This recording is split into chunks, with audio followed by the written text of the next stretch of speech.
Hello, every one of you. Some of you might be weird, some of you might be surprised, but this is the reality.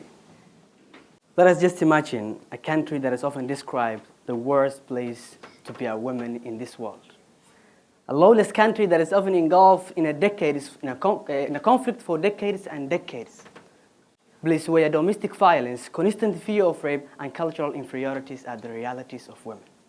A place where women have no voice at all, with little respect. According to UNICEF, 95% of our girls, young girls in Somalia, undergo female genital mutilation between the ages of 4 and 14.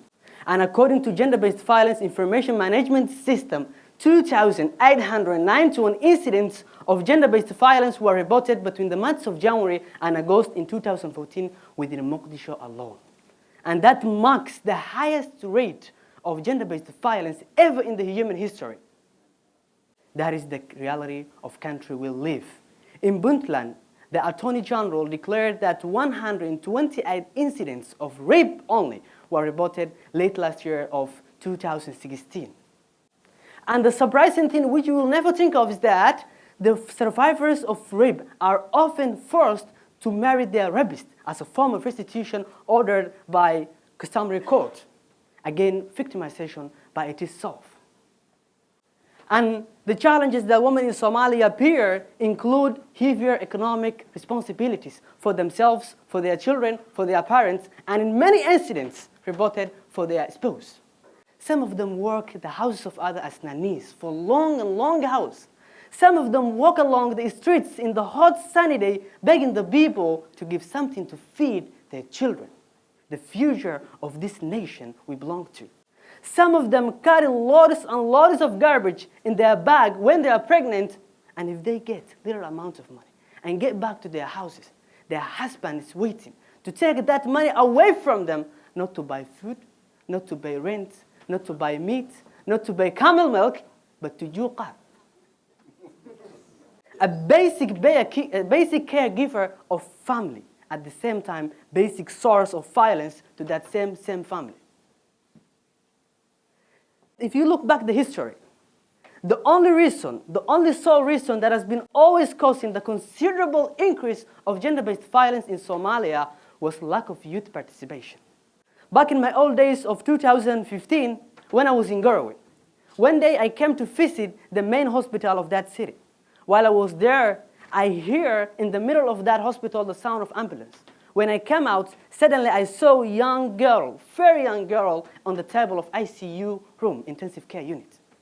And some moments later, I heard from the people saying that young girl died. When I asked them, they told me that this young girl was brought from the remote area of countryside, and because of bleeding, she has died. Because of bleeding, she has died. I ask myself, I feel shameful. Not because I am not speaking about this issue, but not aware even. As a youth network, we have conducted large boys and girls summit at Democratic Hotel Mogadishu, where we have gathered more than 150 Somali young people, composed all sectors of community, but most importantly, the newly elected young Somali parliament members. We have explained to them a campaign that we have planned to carry out this year of 2017 with the name Myth of Maputo. Me as a part of Richard African Youth and Young Network for Human Rights. Maputo Protocol was adopted in 2003 by African Charter of Human and People's Rights.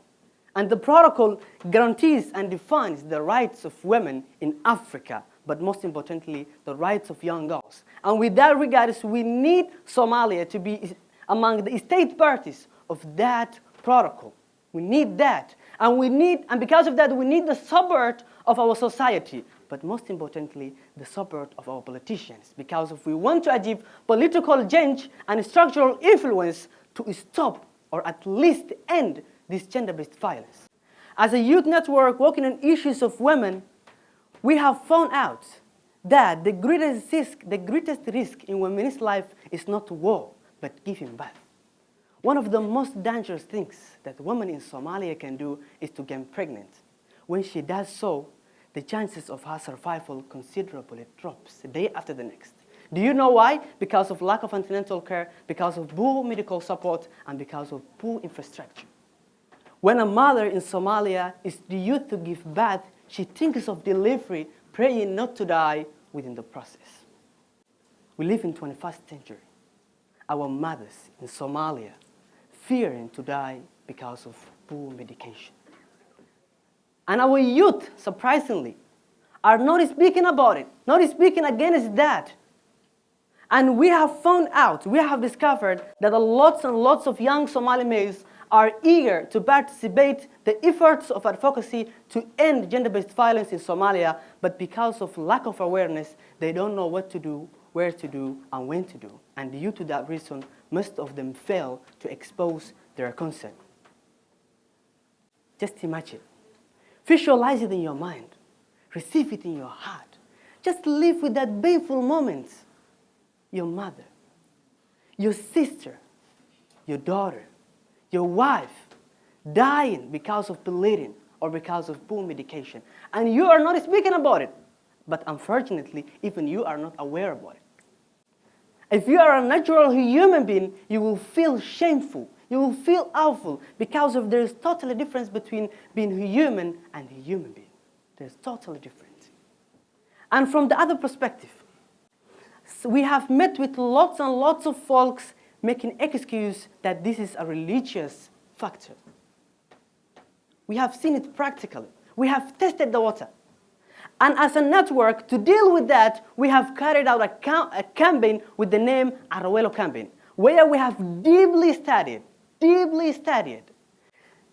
every single word in the Quran and Hadith, and we couldn't find out any single sentence, any phrase that emphasizes any kind of human rights violation. In fact, we come to realize that the Quran and Hadith promote the rights of everyone, whether Muslim or non-Muslim. It is the general teaching of Islam to treat with each other kind treatment. And if we expose that to our culture, we come to realize that it is sought to not, meaning other way around. We know that in our culture, if one tries his own self to abandon from all kinds of gender-based violence, will be excluded from the society. We know that in our culture, it is part of the culture, it is part of the prestige, part of the family honor, some GBV cases. For instance, female genital mutilation. We know that from the base of our society, it is shameful to talk about the issue of women and gender-based violence if you are a male, especially young male. And because of that, most of you was laughing when they said feminist. Yes, I'm feminist. Yes, I'm feminist. Because of, if you read back in our constitution, it is written on that the mother is the base, that the family is the base of our society, is the nuclear of our society. And we know that every family without mother is not a family. We know that. What we have to do? Then the question which really begs answer is that for how long we will keep quiet? For how long we will continue not speaking about this? I am sure if we become united, we can end this. Because of together we are an ocean that can destroy every challenge, every barrier, and about we are a drop of water that cannot remove a nail from a gout. If we are united, if we unite our voices, join our efforts, and challenge our responsibilities, I am sure we can safeguard our mothers, sisters, and daughters, the most precious gift from the heavens, Somali women. And I want to ask the young Somali male around the world, do you know why God has created gaps in between our fingers? Do you know why? It is because to hold our female that were made to complete us, not to hurt us. As I'm standing here, I'm expecting every one of you to carry my message that from today, no violence or no any violation to our women. Thank you very much.